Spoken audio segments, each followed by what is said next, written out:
membahas mengenai uji T2 sampel tidak berpasangan atau biasa juga disebut dengan uji independen sampel t-test.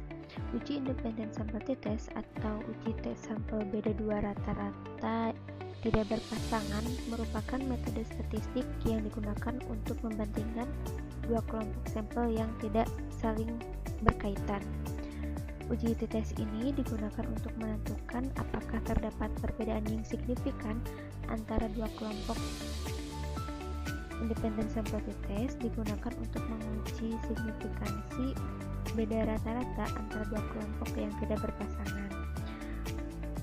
Uji ini mengasumsikan datanya berdistribusi normal dan kedua kelompok data independen atau saling bebas. Jadi ketika datanya berdistribusi normal atau diasumsikan berdistribusi normal, kemudian datanya saling independen atau saling bebas, maka menggunakan uji T independen. Sebagai contohnya, di sini ada data stres kerja antara perawat yang bekerja di ruang ICU dan bekerja di rawat inap. Dibuka SPSS-nya, kemudian klik variable view. Nama variabel ini dimasukin stres kerja.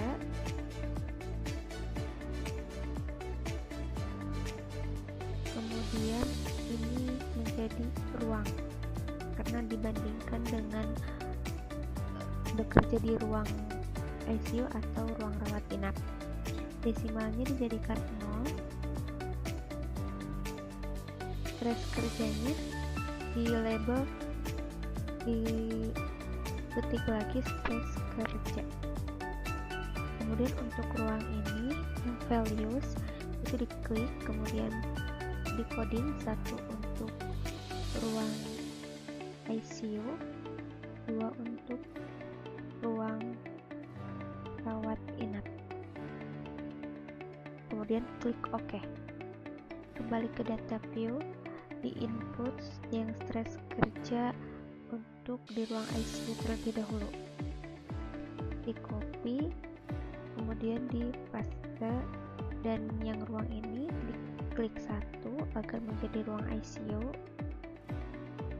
Kemudian di input lagi untuk yang bekerja di ruang rawat inap. Diklik 2, angka 2 agar nantinya dia menjadi ruang rawat inap. Karena datanya merupakan data stres kerja perawat yang bekerja di ruang rawat inap. Nah, tujuan dari pengujian ini untuk mengetahui apakah terdapat perbedaan stres kerja antara perawat yang bertugas di ruang ICU dan perawat yang bertugas di ruang rawat inap. Jadi bentuk datanya seperti ini, bentuk tabelnya seperti ini, berbeda dengan uji T berpasangan. Kemudian klik analyze, compare mean, kemudian pilih yang independent sample t-test. Yang stres kerja ini dimasukin ke test variable, yang ruang ini dimasukin ke grouping variable.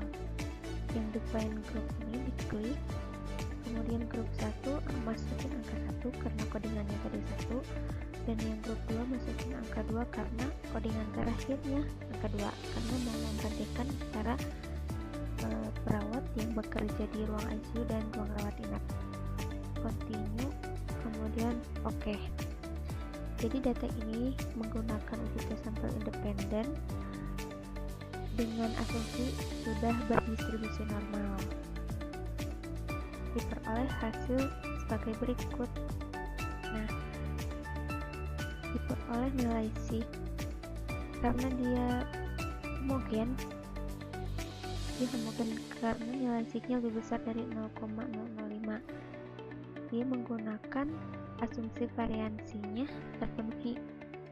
Berarti diperoleh nilai sigma sebesar 0,000 kurang dari 0,05, sehingga disimpulkan bahwa terdapat perbedaan yang signifikan stres kerja antara perawat yang bertugas atau bekerja di ruang ICU dan perawat yang bekerja atau bertugas di ruang rawat inap.